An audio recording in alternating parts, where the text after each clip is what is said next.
This is Campus News, reporting the top stories from colleges and universities. Next on Campus News, one MSUM organization is stirring students' taste buds to raise cultural awareness. Youth in the FM area use toothpicks to create engineering masterpieces. NDSU students are throwing on their aprons and whipping up real-life experience. But first, a golf course closing near Moorhead might lead to a hole-in-one for future research. Thank you for joining us and welcome to Campus News. I'm Jordan Schreier. And I'm Ariana Babcock. While some local golfers are ready for the season to start, they aren't ready for their time at Ponderosa Golf Club to end. The MSUM Alumni Foundation is ending its lease with Valley Golf Management and reclaiming the land east of Glendon, Minnesota that was given as a gift for educational purposes.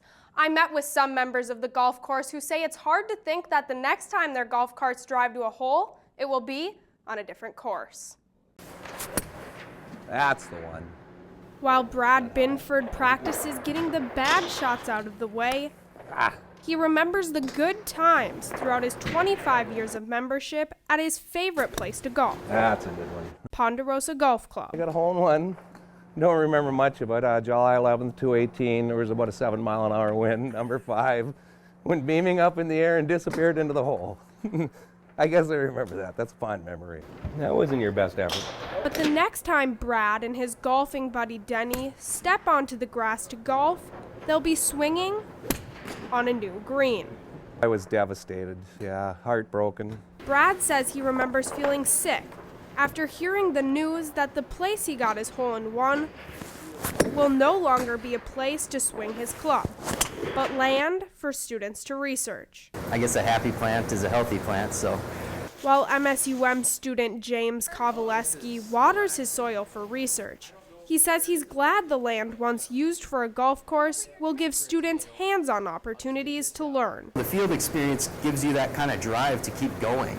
It reminds you of why you did it in the first place. While the course is closed in the winter, MSUM is hoping for a $527,760 grant from Minnesota's Environmental and Natural Resources Trust Fund to conduct research regardless of the season. It's going to provide a lot of hands-on opportunities for students. I appreciate the beauty of that golf course and, the location.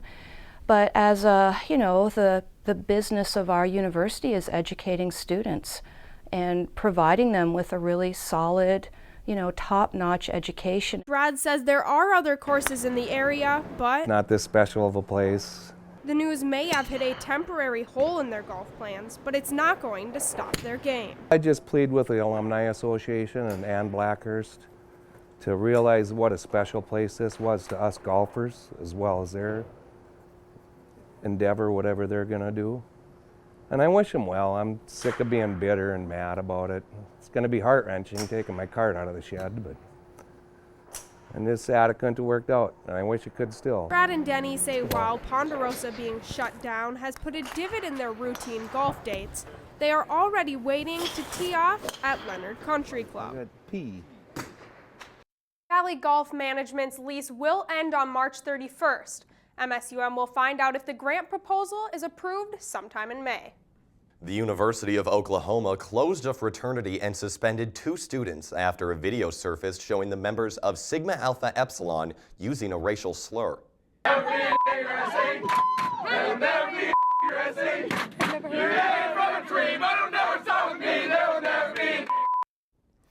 The 10-second video was posted online last Sunday and shows members chanting a racial slur toward African Americans. The university cut all ties to the fraternity and forced members to remove their belongings from the fraternity house. This prompted multiple silent protests on the university's campus.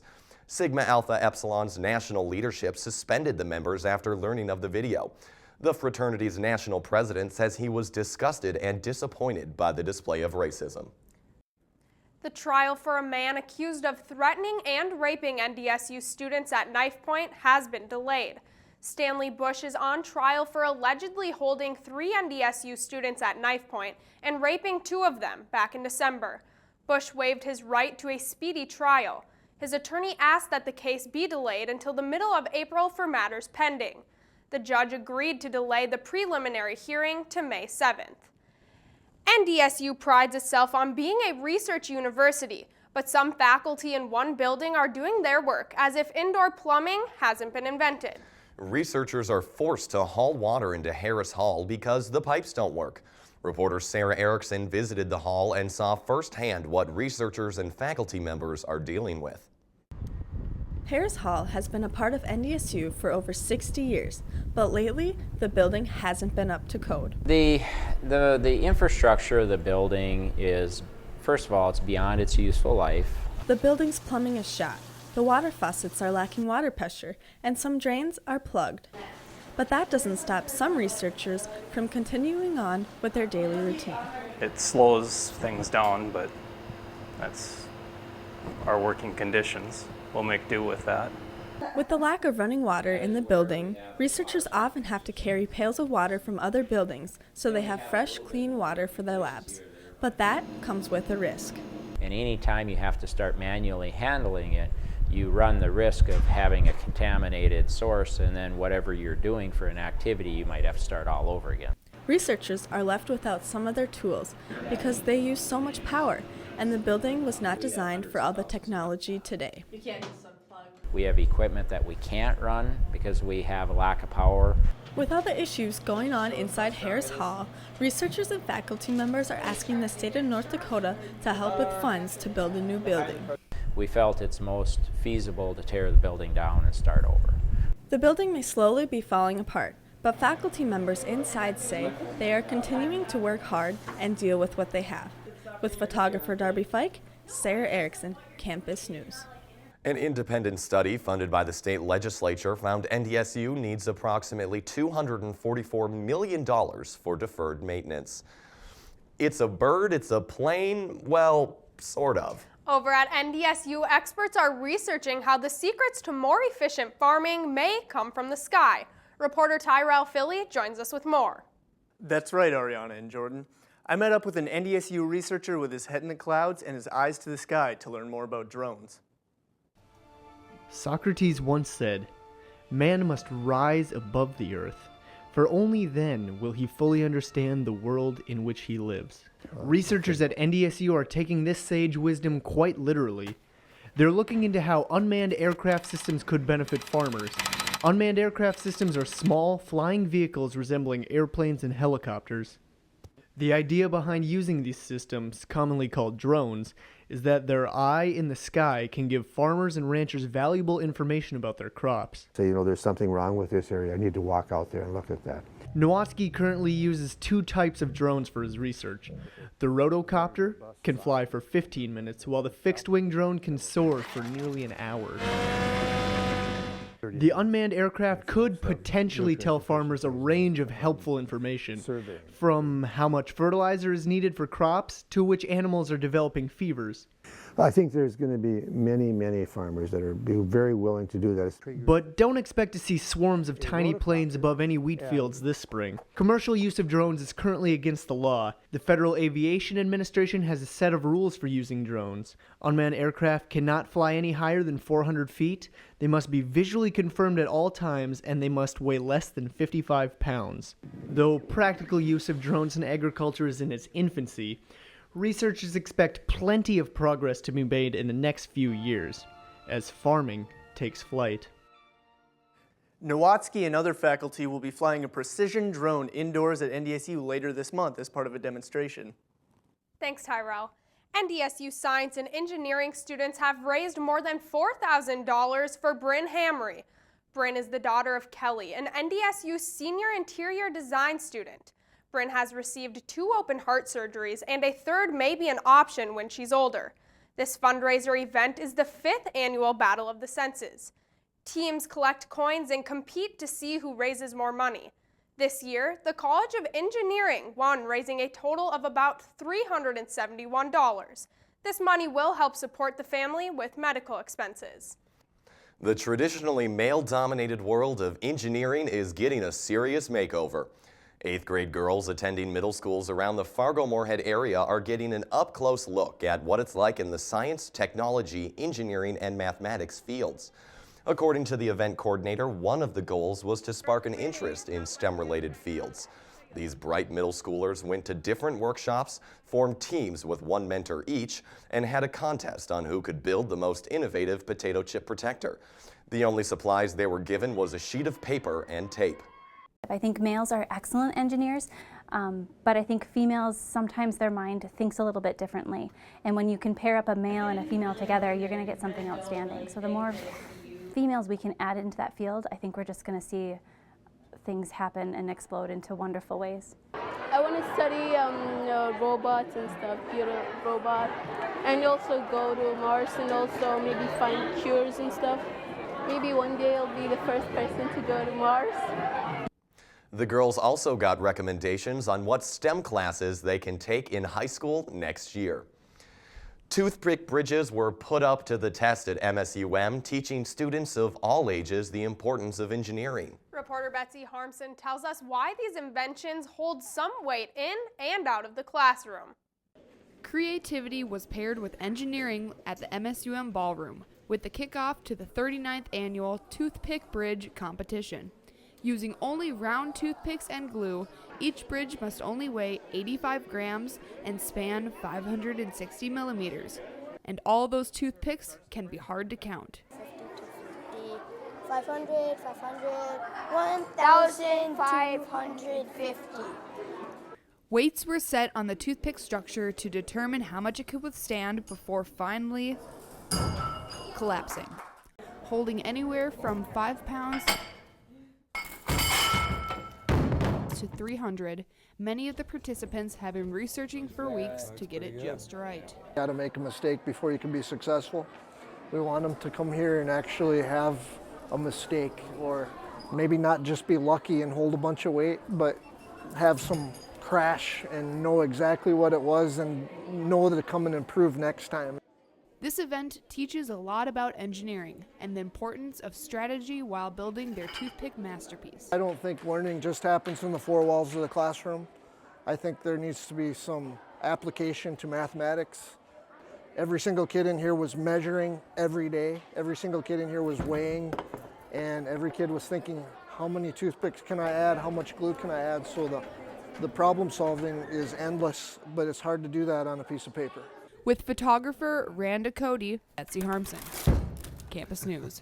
The winning bridge held 230 pounds for 5 seconds. Pie lovers rejoice. The MSUM Planetarium is celebrating a once-in-a-lifetime Pie Day later this morning. 3.1415, otherwise known as Pie, will be celebrated in the planetarium. The event starts at 9:15 a.m., leading to the big moment, 3:14:15 at 9:26 a.m., there will be a chance to win free pies and other prizes. The event is filled with lessons about the connections between math and astronomy. Admissions for adults is $5 and $2.50 for children. Some dietetic students at NDSU are getting a head start into their career by running their own cafe. As Maddie Jalseth reports, the real-life experience is on-the-job training at this cafe. We put on a restaurant. Students at NDSU are trading in standard homework and tests and serving up their assignments to customers.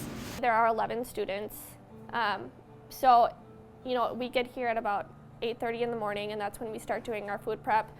But having a small team, it's nice because everybody can communicate easily, but we do have to work efficiently. Students say the 800 Cafe is a really good experience to have as background knowledge from class rather than having to do it with outside sources. It makes it kind of fun to learn about the food service process this way rather than, I know a lot of other universities and colleges who have a dietetics program.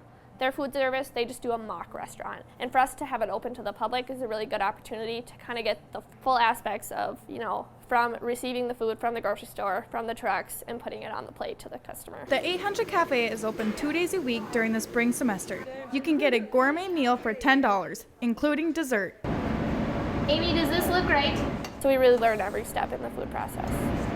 Yes.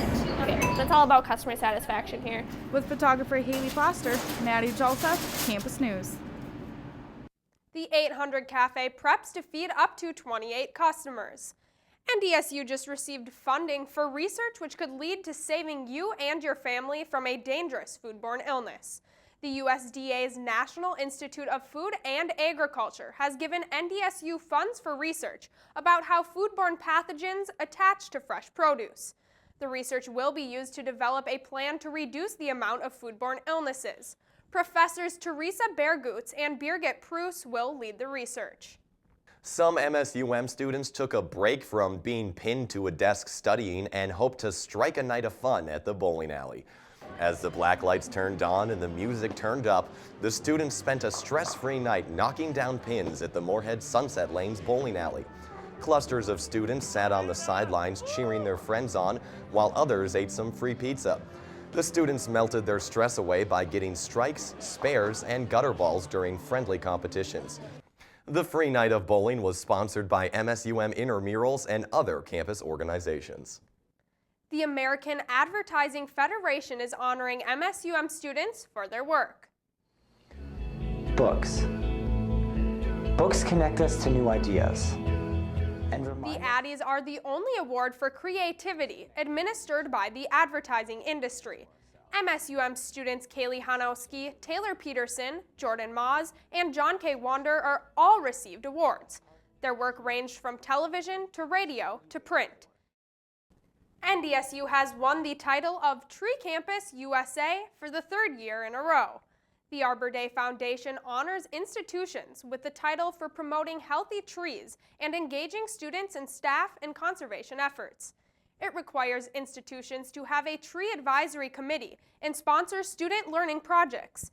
The Arbor Day Foundation is a nonprofit conservation and education organization that aims to inspire the care of trees. It's the tale of a family torn apart by mental illness. Reporter Josie Jerezik takes us behind the scenes at an NDSU production of the play Next to Normal. The band warms up as the stage is set. The stage manager makes her rounds and the mics are checked. The cast does a quick run-through of a trickier tune. Anxiousness, anger, exhaustion, insomnia, irritability, nausea, vomiting. It's all to tell the story of a mother who struggles with her worsening bipolar disorder and the effects it has on her family. NDSU's performances of Next to Normal tell its audience the tale of grieving, suicide, drug abuse, ethics, and the underbelly of suburban life. But actor Austin Koenig says it's about much more. It's an ancient story, but yeah, the power of love and how we get through hard times and we keep on anyway because that's what we do. The actors say despite the show's heavy content, its message ensures an ending on a lighter note. What's important about this show is that it's a story about hope. The biggest message is life goes on.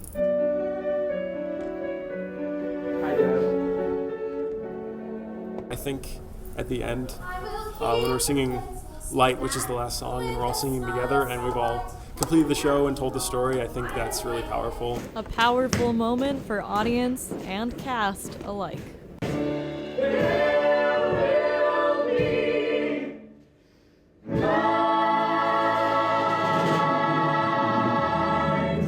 With photographer Alicia Lape, Josie Drezick, Campus News.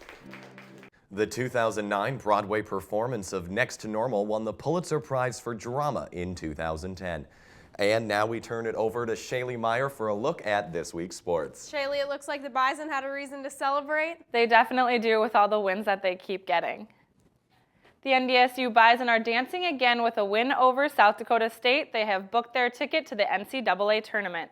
With both the Coach of the Year and Player of the Year, Bison had another strong showing in the Summit League tournament. Senior guard Lawrence Alexander led the Summit League in scoring with 20.8 points and 38.6 minutes per game. His 93 three-pointers also set an NDSU school record while leading the Summit. Head coach David Richmond led the team to a 20-9 regular season record, going 12-4 in league play. NDSU now has back-to-back Coach and Player of the Year honors, following Saul Phillips and Taylor Bronze awards last year. We will find out the Bison's next matchup tomorrow on Selection Sunday. Former Minnesota Gopher football star and Kansas City Chief Hall of Famer Bobby Bell is showing that age is just a number. The 74-year-old is fulfilling a lifelong promise he made back in 1958. Bell will graduate from the University of Minnesota in May. He'll walk across the Mariucci Arena stage to receive his bachelor's degree after completing his final 3 classes online. Segregation and limited opportunity made up Bell's childhood, but an opportunity came around when the U of M offered him a scholarship to play football. Bell led the Gophers to a national title in 1960. He also helped the Gophers win the Rose Bowl in 1962 and finished third in the Heisman Trophy voting that same year. The MSU Moorhead Dragon Wrestling team has shown promise on the mat, and sophomore Blake Bosch is making a name for himself as one of the top wrestlers in the country. Turner Blofis gives us a closer look at the captain of Dragon Wrestling. Blake Bosch wrestles at 133 pounds and has established himself as not only one of the best wrestlers on the team, but in the country. The sophomore standout punched his ticket to the national tournament for the second straight year with a third-place finish at the Super 3 region meet. I'd say my work ethic and my mental attitude. I find myself mentally tough, and I feel like I'm mentally prepared for all my matches. So, although Bosch credits his success to his attitude heading into a match, MSUM coach Chris Nelson says it's what he does after a match that separates him from other wrestlers across the nation. He never really gets down. He's looking to get better every day. He has suffered some losses this year. He doesn't let it get to him. He keeps his goals in mind. He always knows that his goal is to be a national champion, and he's going to do whatever he has to do to achieve that goal. Early in the season, the Dragons wrestled at the NDSU Bison Open, and Bosch held his own against Division I wrestlers. The sophomore from Wishick, North Dakota, said he gained confidence from the meet and has faced off with multiple ranked opponents since. I wrestled some tough guys, wrestled some ranked opponents, and just knowing if I go out there and do what I can do, I can wrestle with the best of them. Only one Dragon wrestling team and 13 individuals have ever been crowned national champions. Only 2 Dragon wrestlers have ever done it at the Division II level, but Bosch is ready to make it 3. With photographer Meg Keim, Turner Blofis, Campus News Sports. Bosch is currently competing in the national tournament. Finishing in the top 8 will earn him All-American status, which he just missed out on last year. The University of Mary women's track team is reeling in the awards. 3 Marauders have won NSIC honors. Freshman Alexis Zeiss won the Newcomer of the Year award. Senior and 6-time All-American Catherine Stewart won Track Athlete of the Year. Coach Mike Thorson also takes home Coach of the Year. The U Mary team will continue their season with 9 Marauders competing at nationals in Birmingham, Alabama. The NCAA Indoor Championships are taking place this weekend with several schools represented from the Northern Sun Conference. And one of those schools is Minnesota State University Moorhead. With 8 Dragon track and field athletes off to the races at nationals, MSUM looks to scorch the competition. Reporter Patrick Herbert has more from one relay team that's looking for redemption. Perfect. The Dragon men's 4x400 meter relay team is lacing up and ready to race for an indoor national title. Keith Turner, Ryan Olson, Kenny Andre, and Matt Lohr make up the relay team. To qualify for the national meet, the men beat a provisional standard set by the NCAA. The men look to improve upon last year's indoor nationals, where during their final exchange, the baton slipped through the runner's fingers. Instead of looking at this misstep as a mistake, the team is ready to step up as comeback kids. Knowing that we've returned everyone from last year, and just that's been our mission, is to get back and place really high in the conference and in the nation as well. Turner says the team is embracing another chance at nationals. This year, we've been motivated to get back out there and show the nation what we can do. When they hit the track, the men are each other's motivation. I normally just run for my guys. We know we can run fast times. The team is confident in their abilities. Yeah, we do pretty well for up north boys, I feel like. There is no doubt the runners are ready to take off. You never know if you're for sure going to make it back, and now that those plane tickets are punched, we're ready to get there and handle our business. The men hope to return from the trip national champions. With photographer Tommy Thompson, Patrick Herbert, Campus News Sports.